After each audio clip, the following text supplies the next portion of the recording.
முதலில் உறுதிமொழி. தமிழ்நாட்டின் நலன்களையும் எதிர்காலத்தையும் யாருக்காகவும் எதற்காகவும் விட்டுத்தர மாட்டோம். தமிழ்நாட்டின் உரிமைகளுக்காக ஒன்றுபட்டு போராடுவோம். தமிழ்நாடு போராடும், தமிழ்நாடு வெல்லும். இதுதான் ஒரே இலக்கு. நன்றி. உட்காருங்க.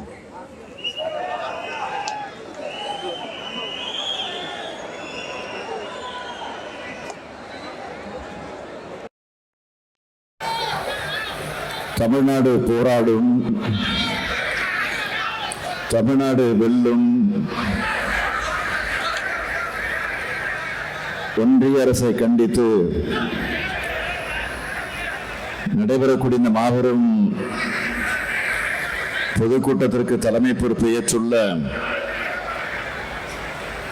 திருவள்ளூர் மத்திய மாவட்ட கழகத்துடைய செயலாளர் மாண்புமிகு அமைச்சர் ஆவடி நாசர் அவர்களே,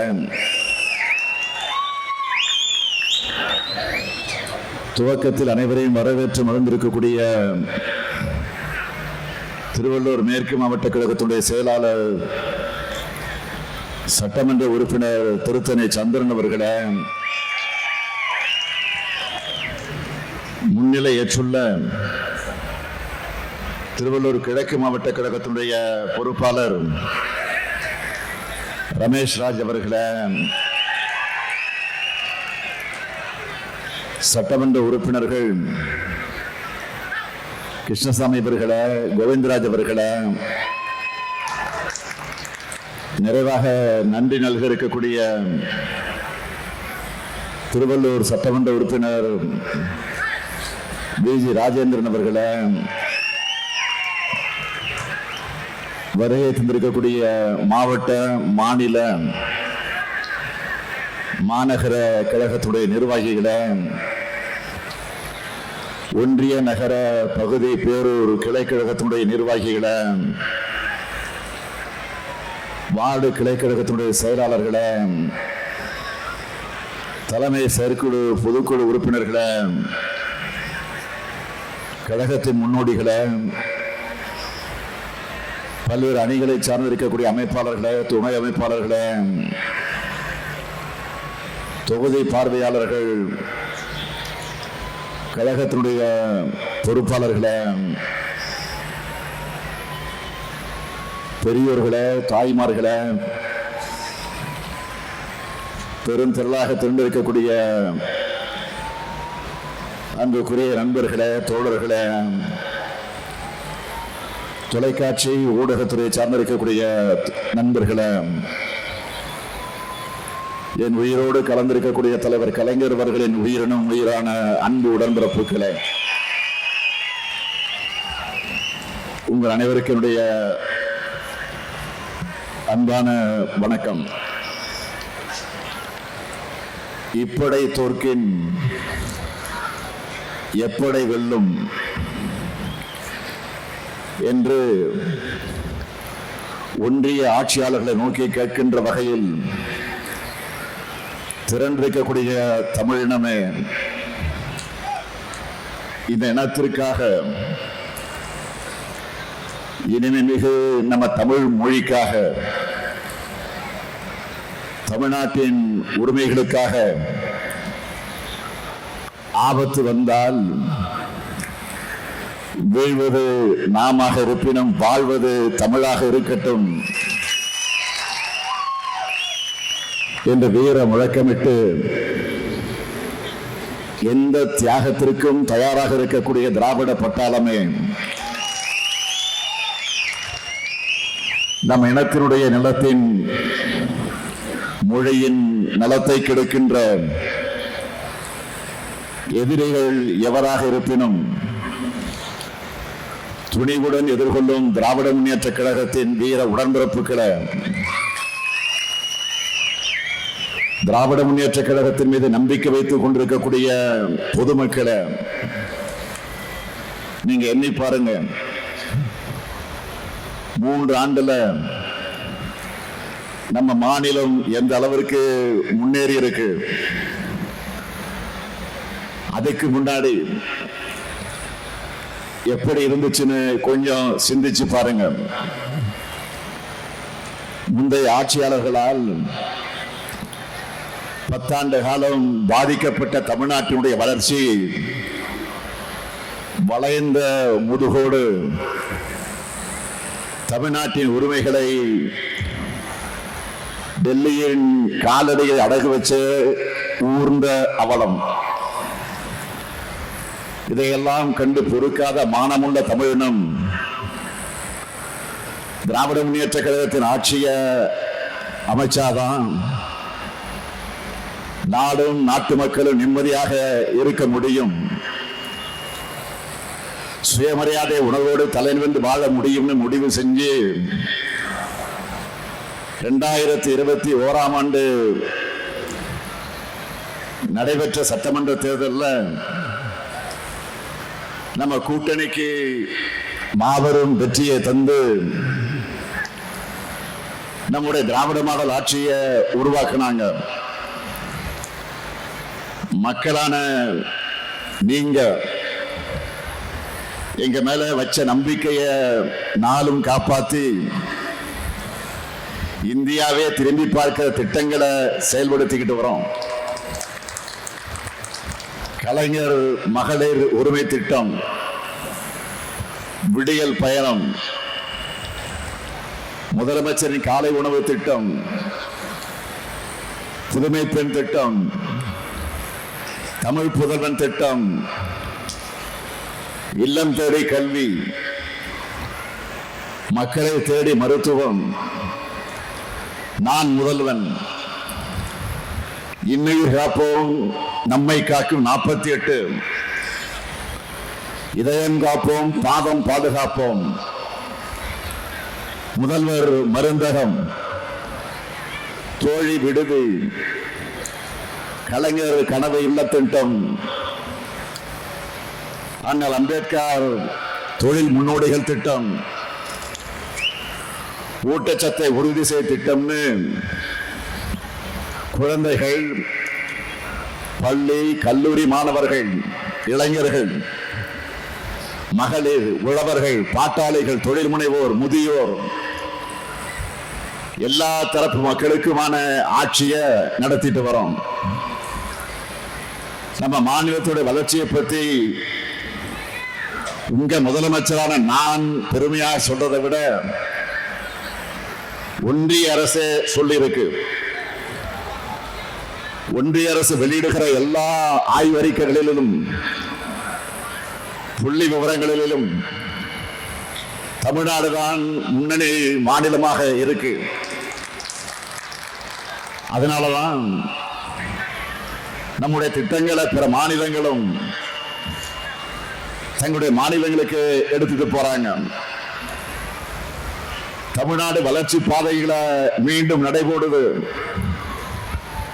ஒரு மாநில அரசு சிறப்பா செயல்பட்டு நாட்டுக்கே எடுத்துக்காட்டா இருக்குன்னா அந்த மாநிலத்துக்கு துணை நிற்க வேண்டிய ஒன்றிய அரசோட கடமை. ஆனா ஒன்றிய பாஜக அரசு எப்படிப்பட்ட அரசா இருக்கு? கொள்ளைப்புறம் வழியா தன்னுடைய வலதுசாரி அஜெண்டாவை செயல்படுத்த துணை நின்ன அதிமுக ஆட்சி போயிடுச்சு அப்படிங்கிற கோபத்தோடும் மறுபடியும் தமிழ்நாடு தலைமிருந்து நடைபோடுது என்ற பொறாமை உணர்வோடும் நம்முடைய செயல் திட்டங்களுக்கு திமுக அரசு தடையா இருக்க, தமிழ்நாட்டுக்கும் தமிழர்களுக்கும் காவல் அரணா இருக்கேன்னு என்ற எரிச்சலோடும் எப்படியெல்லாம் இடைஞ்சல் தர முடியுமோ, எந்த வகையிலெல்லாம் தடை கருக்களை போட முடியுமோ, எதையெல்லாம் செஞ்சு நம்மோட நிம்மதியை கெடுக்க முடியுமோ அதையெல்லாம் முன்வந்து செய்யறாங்க. நம்மை சிறுமைப்படுத்த நினைக்கிறாங்க. நம்மோட உரிமைகளை பறிக்கிறதையும் தமிழ்நாடு கொச்சைப்படுத்துவதையும் நம்மால் அமைதியா பார்த்துட்டு இருக்க முடியுமா? ஆட்சி பொறுப்பில் இருக்குங்கிறதுக்காக பதவி சுகத்துக்காக ஒன்றிய அரசு கிட்ட பணிஞ்சு போற முதுகெலும்பு இல்லாத அடிமை கூட்டம் இல்ல நாம். சுயமரியாதையும் இனமான உணர்வும் உள்ள திராவிட முன்னேற்ற கழகம் ஒன்றிய அரசோட எதாச்சத்துக்கு எதிராக போராடுகிற திமுகவோட போராட்ட குணத்தை பார்க்க வேண்டிய நிலையை உருவாக்கி இருக்கிறாங்க. இன்னைக்கு தமிழ்நாடு முழுக்க ஒன்றிய பாஜக அரசை கண்டிச்சு தமிழ்நாடு போராடும், தமிழ்நாடு வெல்லுங்கிற கண்டன பொதுக்கூட்டங்களை நாம நடத்திக்கிட்டு இருக்கிறோம். நம்மை பொறுத்த வரைக்கும் ஆளுங்கட்சியாக இருந்தாலும் எதிர்கட்சியாக இருந்தாலும் சட்டமன்றம், நாடாளுமன்றம், மக்கள் மன்றம்னு என்னைக்கும் மக்களுக்கான குரலா ஒழிப்போம். வாதாடியும் போராடியும் நம்முடைய உரிமைகளை நிலைநாட்டுவோம் என்பதற்கு உறுதியேற்றுக் கொள்ளக்கூடிய கூட்டம் தான் இந்த மாபெரும் கூட்டம். நேற்று திடீரென மழை பெஞ்சிச்சு. இந்த கூட்டம் பாதிக்குமா என்ற ஒரு கவலை எல்லாருக்கும் வந்துச்சு, எனக்கு வந்துச்சு. அன்பகம் கலையிடம் தொலைபேசியில தொடர்பு கொண்டு கேட்டேன். இல்ல எவ்வளவு மழை பெஞ்சாலும் சிறப்பா கூட்டம் நடைபெறுவதற்கான ஏற்பாடுகளை நம்ம 3 மாவட்ட செயலாளர்களும், அமைச்சர் நாசர், சந்திரன், ரமேஷ் ராய், அதேபோல தொகுதியுடைய எம்எல்ஏ பிஜிஆர் எல்லாம் முனைப்பா செஞ்சுக்கிட்டு இருக்கிறாங்க. அவங்களுக்கு துணை நிற்கக்கூடிய அனைத்து நிர்வாகிகளுக்கும் என்னுடைய வாழ்த்துக்களையும் பாராட்டுக்களையும் இந்த நேரத்தில் நான் தெரிவித்துக் கொள்ள விரும்புகிறேன். இன்றைக்கு மாண்புமிகு பிரதமராக இருக்கக்கூடிய திரு நரேந்திர மோடி அவர்கள் பிரதமர் வேட்பாளராக அறிவிக்கப்பட்ட சமயத்தில் என்ன சொன்னார்? டெல்லியில் இருந்து இந்தியா முழுமைக்கும் திட்டமிடுகிறது என்பது அகற்றப்பட்டு அந்தந்த பகுதியில் இருக்கக்கூடியவர்கள் துணையோடு திட்டமிடுவதுதான் என்னுடைய அணுகுமுறையாக இருக்கும் சொன்னார். நான் கேட்கிறேன், மாண்புமிகு பிரதமர் மோடி அவர்களே, ஒரு காலத்தில் குஜராத் மாநிலத்துடைய முதலமைச்சராக இருந்த மாண்புமிகு பிரதமர் மோடி அவர்களே, கடந்த 10 ஆண்டு காலத்தில் இங்க சொன்னபடி மாநிலங்கள்கிட்ட நடந்துகிட்டு இருக்கீங்களா? இல்லையே. அதுக்கு மாறா உங்களுடைய செயல்பாடுகளும் உங்க அமைச்சரோட அணுகுமுறையும் எப்படி இருக்கு? மாநிலங்களை எப்படி அழிக்கிறது, எப்படி ஒழிக்கிறது, மாநில உரிமைகளை எப்படி பறிக்கிறது, எப்படி சிதைக்கிறதுன்னு சர்வாதிகார எண்ணமா தான் இருக்கு. நான் பிரதமரான மாநிலங்களுக்கு முக்கியத்துவம் தருவேன்னு சொன்னீங்களா? அப்படி மாநிலங்களுக்கு முக்கியத்துவம் கொடுத்து கூட்டாட்சி ஜனநாயகத்துக்கு மதிப்பளிச்சு நீங்க செயல்படுத்தின செயல்கள் என்ன? அதுதான் என்னுடைய கேள்வி. பிரதமராகும் போது நீங்க சொன்னது மறுபடியும் உங்களுக்கு நான் நினைவுபடுத்த விரும்புகிறேன். மாநில அரசுகள் டெல்லிக்கு காவடி தூக்குகிற நிலைமையை மாற்றி பிரதமர் சொல்லுகிறார். பிரதமராக ஆவதற்கு முன்பு சொல்லுகிறார், மாநில அரசுகள் டெல்லிக்கு காவடி தூக்குற நிலைமையை மாற்றி அதிகார பகிர்வுக்கு வழிகாட்டுவதுதான் என்ற அணுகுமுறையாக இருக்கும். மாநில முதலமைச்சரா நான் அடைந்த 12 ஆண்டு கால அனுபவத்தோட தேசிய தலைமையை ஏற்கிறதால மாநிலங்களுடைய பிரச்சனையும் எனக்கு தெரியும். ஒன்றிய அரசோட முக்கியத்துவம் எனக்கு புரியும்னு சொன்னீங்களே, சொன்னபடி நடந்துக்கிட்டீங்களா? வரி விதிப்பதில் மாநிலங்களுக்கு உரிமை உண்டா? வரி பகுதியிலாவது மாநிலங்களிடம் நியாயமாக நடந்து கொண்டீர்களா? திட்டங்கள் அறிவிக்கிறது, செயல்படுத்துவது, இதுலயாவது மாநிலங்களை பாரபட்சம் இல்லாமல் நடத்துறீங்களா? இல்லையே. கூட்டாட்சி தத்துவத்தை ஆதரிக்கிற நீங்க அப்படின்னு சொன்னீங்களே, அதுக்கு ஒரு சாட்சியத்தையாவது உங்களால் காட்ட முடியுமா? பிரச்சனை வரும்போது மாநில முதலமைச்சர் அழைச்சு என்னைக்காவது நீங்க பேசியிருக்கீங்களா? ஆலோசனை நடத்தி இருக்கீங்களா? எதுவும் இல்லையே. அது மட்டுமல்ல, இன்னும் சொன்னீங்க, ஒன்றியத்தில் ஆட்சிக்கு வந்த பிறகு மாற்று கட்சிகள் ஆட்சி பொறுப்பில் இருக்கிற மாநில அரசுகளை பழி வாங்க மாட்டேன். எந்த வகையிலும் மாநில அரசுகள் பழிவாங்கப்படாதுன்னு உறுதியளிக்கிறேன். என்னதான் அரசியல் வேறுபாடுகள் இருந்தாலும் ஒன்றிய மாநில உறவு சீர்குலைய இடம் தர மாட்டேன்னு பிரதமர் மோடி அவர்கள் சொன்னார்கள். எதிர்க்கட்சிகள் ஆளக்கூடிய மாநிலங்களை பழிவாங்கிறது மட்டுமே, பழிவாங்கக்கூடிய அரசியலை மட்டுமே நடத்திட்டு இருக்கீங்க என்பதற்கு எத்தனை ஆதாரங்களை இப்ப என்னால சொல்ல முடியும். இப்போ கூட எங்களுடைய தமிழ்நாட்டு ஆசிரியர்கள் மற்றும் மாணவர்களுக்கான 2151 கோடி ரூபாய் நிதியை கொடுக்காம பழிவாங்கல் அரசியலை தான் நடத்திட்டு இருக்கீங்க. மாண்புமிகு பிரதமர் மோடி அவர்களே, இன்னும் இருக்கு. கடந்த 6/12/2012 அன்று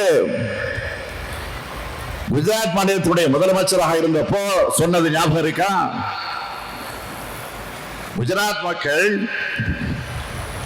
60,000 கோடியை டெல்லிக்கு அனுப்புறாங்க. ஆனா அங்கிருந்து திரும்ப வர்றது மிக குறைவு, மிக மிக குறைவு. குஜராத் என்ன பிச்சைக்காரர்கள் மாநிலம் கேட்டீங்களா? நினைச்சீங்களா? அப்படி கேட்டார.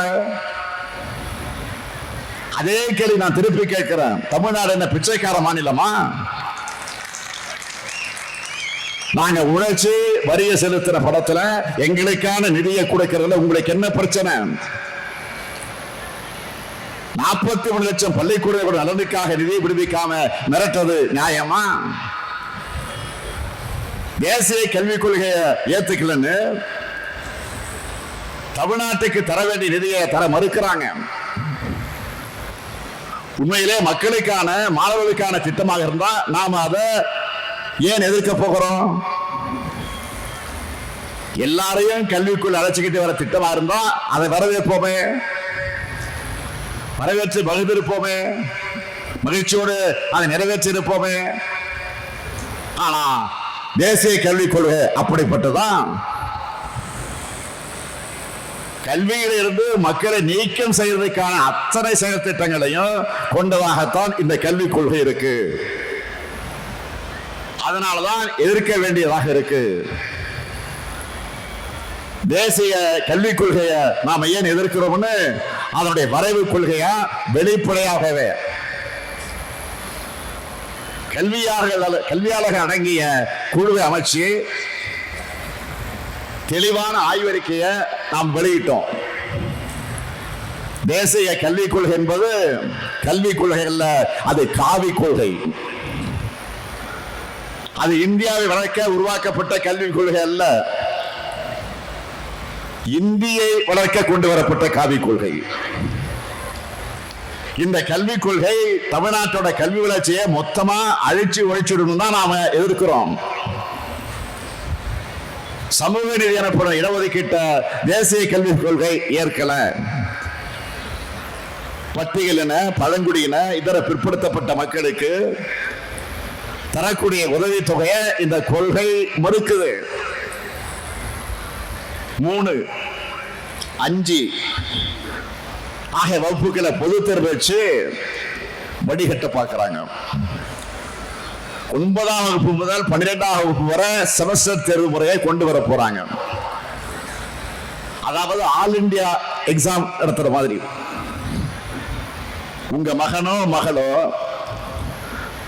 12ஆம் வகுப்பு முடிச்சுட்டு விருமண கல்லூரியில் போய் விருமண பாடத்தில் உடனே சேர முடியாது. இப்போ மருத்துவக் கல்லூரியில் சேர நீட் தேர்வு வைக்கிற மாதிரி ஆர்ட்ஸ் காலேஜுக்கும் தேர்வு வச்சுதான் எடுப்பாங்க. அந்த தேர்வையும் கல்லூரி நடத்தாது, தேசிய அளவில் தேர்வு ஏஜென்சி தான் நடத்தும்.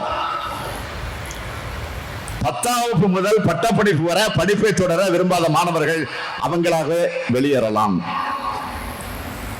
இப்படி சொல்றத போன விரட்டத்துக்கு சமம். 6ஆம் வகுப்பு முதல் தொழிற்கல்வி என்ற பெயரால குலக்கல்வி திட்டத்தை அறிமுகப்படுத்த போறாங்க. குலத்தொழில ஜாதி தொழில தொடராம படிச்சு முன்னேற நினைக்கிறவங்களை மீண்டும் அதை நோக்கி தள்ள பார்க்கிறாங்க. இதையெல்லாம் பார்த்துத்தான் தேசிய கொள்கை ஏற்றுக்க மாட்டோம்னு ஆணித்தரமாக சொல்றோம். ஆனா இதையெல்லாம் ஏத்துக்கிட்டாதான் தர்மேந்திரா பிரதான் என்ன சொல்லுகிறாரு, இதை ஏத்துக்கிட்டு ஆகணும் என்று சொல்லுகிறார். இல்லைன்னா பணம் கிடையாது மறுக்கிறார். 2000 கோடி கிடையாது சொல்லுகிறார். உடனே நான் சொன்னேன் 2000 கோடி நான் 10,000 கோடி தந்தாலும் ஏத்துக்க மாட்டோம் என்று ஸ்ட்ராங்கா நான் சொல்லிட்டேன். அந்த கோபத்துல தான் அமைச்சர் தர்மேந்திர பிரதான் தமிழ்நாட்டை சேர்ந்தவங்க மேல கோபப்படுகிறார். நமக்கு ஜனநாயகத்தன்மை இல்லையாம், நாகரிகம் இல்லையாம். கல் தோன்றி மண் தோன்றா காலத்தை முன்தோன்றியே ஏனோ நம்முடைய தமிழ்னம். உலகத்துக்கு யாதும் ஊரே யாவரும் கேளு என்ற பண்பாட்டை உருவாக்கி கொடுத்துச்சு. அத்தகைய தமிழர்களுக்கு ஜனநாயகம் தெரியாதா, நாகரிகம் தெரியாதா? வந்தாரை வாழ வைக்கும் தமிழ்நாடு இது. பிறப்புக்கும் எல்லா உயிருக்கும் அறம் பேசுற தமிழகத்துக்கு ஜனநாயகத்தை பத்தி வகுப்பு எடுக்காதீங்க.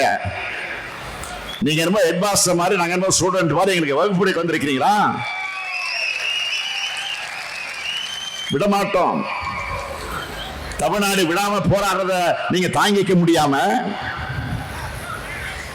தமிழ்நாட்டை சேர்ந்தவங்க நாகரிகமற்றவர்கள் சொல்றார் ஒன்றிய அமைச்சர் தர்மேந்திர பிரதான் அவர்கள்.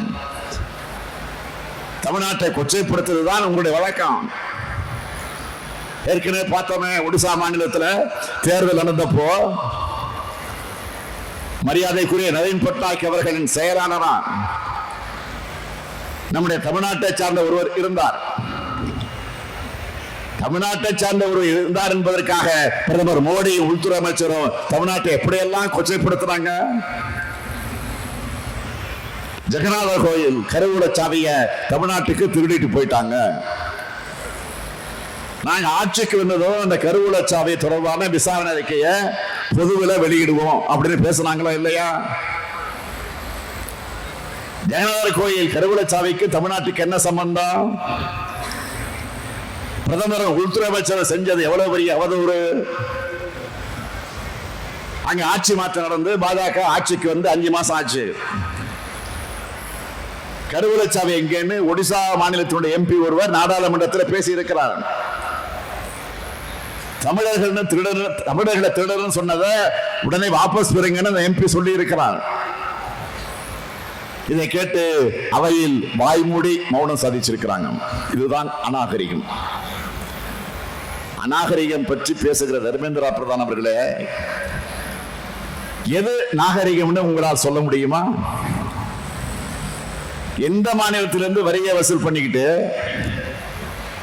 எங்களையே பட்டினி போடுறதுதான் நாகரிகமா? தமிழ் பிடிக்கும், தமிழ் பேச முடியலன்னு சொல்லிக்கிட்ட தமிழுக்கு நிதி ஒதுக்காம சமஸ்கிருதத்துக்கு நிதி ஒதுக்கிறது தான் நாகரிகமா?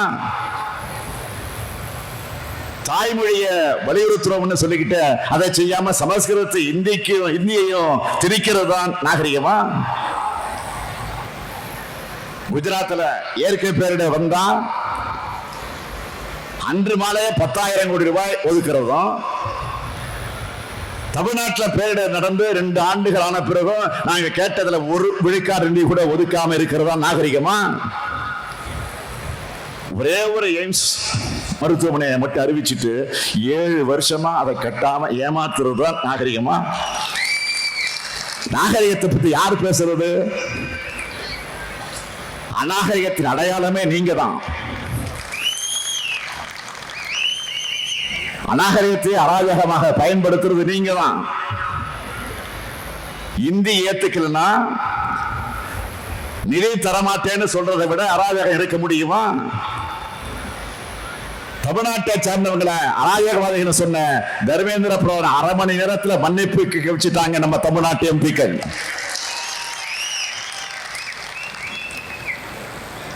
இந்த போர் குணத்தை அவங்களா தாங்கிக் கொள்ள முடியல. அதனால்தான் தமிழ்நாட்டிலிருந்து வர உறுப்பினர் எண்ணிக்கையை குறைக்க சதி செய்யறாங்க. தொகுதி மறுசீரமைப்பு என கத்தி தென்னிந்தியாவுடைய தலைக்கு மேல தொங்கிக்கிட்டு இருக்கு. இதனால தமிழ்நாடு கடுமையா பாதிக்கப்படுது. தமிழ்நாட்டில் இப்போ 39 மக்களவை தொகுதிகள் இருக்கு. பாண்டிச்சேரி ஒண்ணு, அது 40, அது வேற. தமிழ்நாட்டில் 39.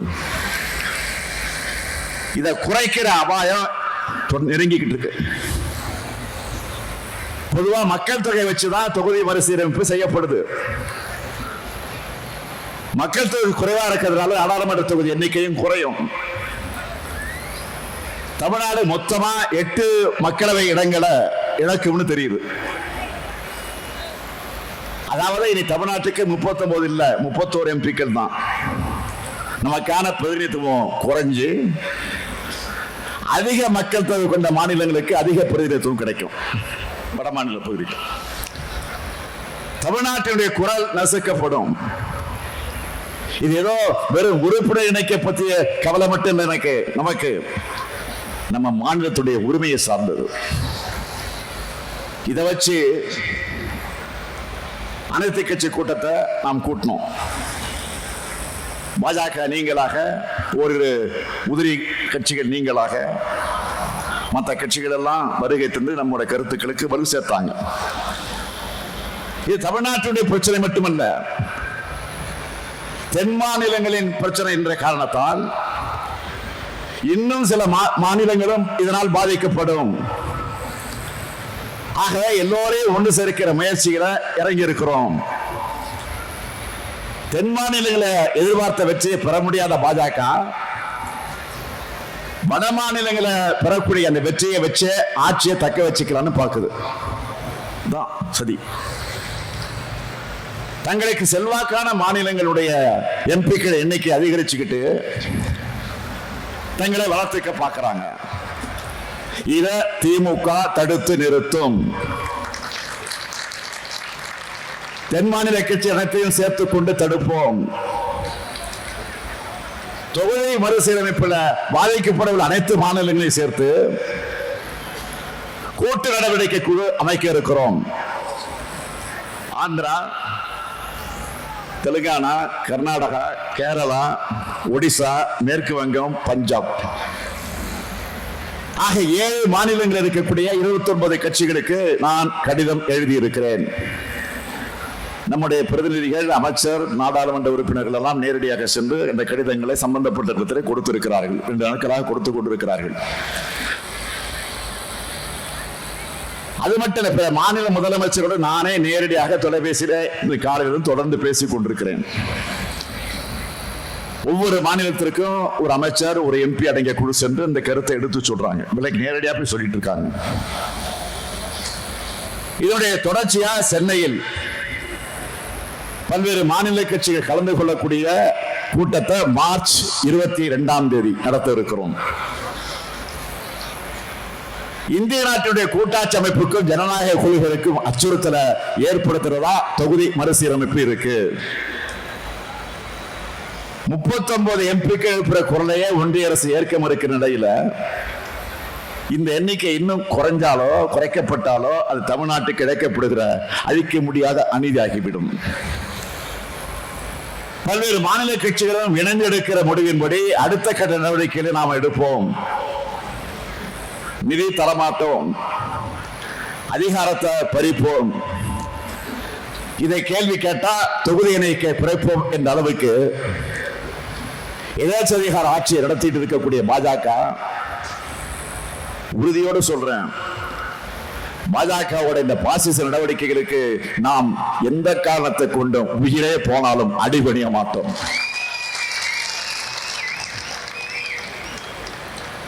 பாஜகவுடைய பாசிச நடவடிக்கைகளுக்கு எதிராக ஒட்டுமொத்தமா இந்தியாவை திரட்டுவோம். பாஜகவின் ஆதிக்கவாதி சாதிய சிந்தனை நம்ம மக்களுடைய சமூக நீதியை மறுக்குது. பாஜகவின் சர்வாதிகார சிந்தனை நம்மளை போன்ற மாநிலங்களோட சுயாட்சி தன்மையை நொறுக்குது. பாஜகவுடைய மதவாத சிந்தனை இந்த நாட்டின் மதச்சார்பற்ற தன்மையை சிதைக்குது. பாஜகவுடைய எதேச்சாக எண்ணம் கூட்டாட்சி தத்துவத்தை ஒழிக்க பார்க்குது. இத இப்ப தடுக்கலன்னா பிறகு எப்பவுமே தடுக்க முடியாது. சமூக நீதி, மதச்சார்பின்மை, கூட்டாட்சி இந்தியா, மாநில சுயாட்சி கோட்பாடுகளின் கீழ் இந்தியாவை அணி திரட்டுவோம். அப்படி அணி திரட்டினா மட்டும்தான் இந்தியாவை காப்பாற்ற முடியும். அதனால தமிழ்நாடு போராடும், தமிழ்நாடு வெல்லும் என்ற போராட்டமானது இந்தியா முழுமைக்குமான போராட்டமாக மாறப்போகுது.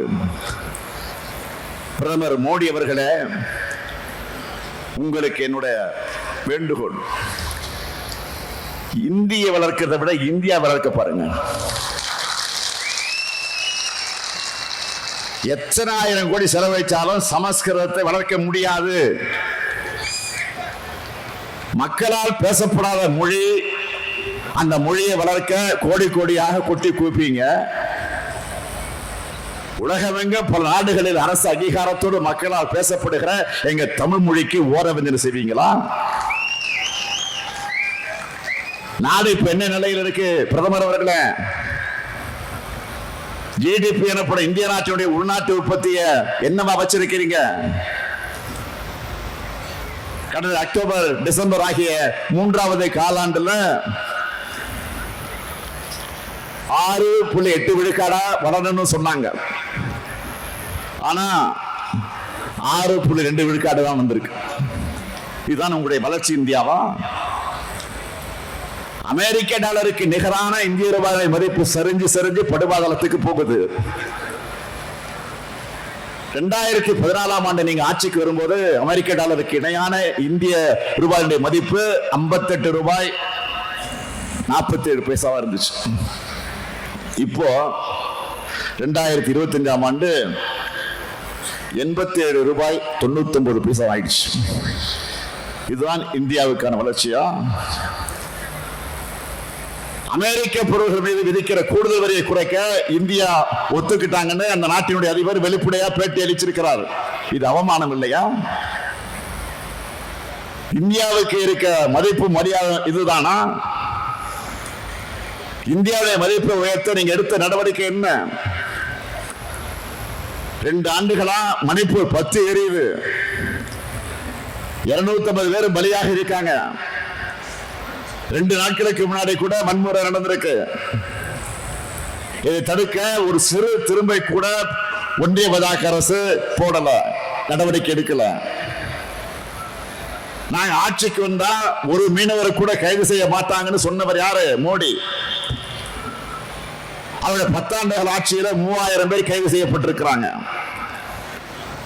கடந்த ஆண்டு மட்டும் 530 பேர் மீனவர்கள் கைது செய்யப்பட்டிருக்கிறாங்க. இந்த ஆண்டு இந்த 2 மாசத்துல 130 பேர் கைது செய்யப்பட்டிருக்கிறாங்க. சின்ன நாடான இலங்கை கூட உங்களை மதிக்கலையே. இதுதான் உங்களுடைய பரிதாபங்கள். அதனால்தான் அதல பாதாளத்துக்கு இந்தியா இறங்கிக்கிட்டு இருக்கு. இதை தடுக்க வேண்டிய கடமையும் பொறுப்பும் மாநில கட்சியாக இருந்தாலும் திமுகவுக்கு இருக்கு. இந்தியாவில மக்களாட்சியை காக்கக்கூடிய முன்னணி படையா திராவிட முன்னேற்ற கழகம் திகழ்ந்து பேரறிஞர் பெருந்தகை அண்ணா அவர்கள் சொன்னாரு. அத்தகைய முன்னணி படையாக நாம செயல்படுவோம். அதற்கு உதாரணம், நாடாளுமன்றம் தொடங்கினதிலிருந்து மீடியாவில் பார்த்தீங்கன்னா இப்ப வரைக்கும் தமிழ்நாட்டை பற்றி தான் எல்லா ஒன்றிய அமைச்சர்களும் பேசுறாங்க. நான் அவங்களுக்கெல்லாம் சொல்லிக்கொள்ள விரும்புவது, நீங்கள் நாள்தோறும் வசைபாடினாலும் தமிழ்நாடு தொடர்ந்து போராடும், தமிழ்நாடு இறுதி வரை போராடும், தமிழ்நாடு இறுதியை வெல்லும் வெல்லும் வெல்லும் வெல்லும். விடைபெறுகிறேன். நன்றி, வணக்கம்.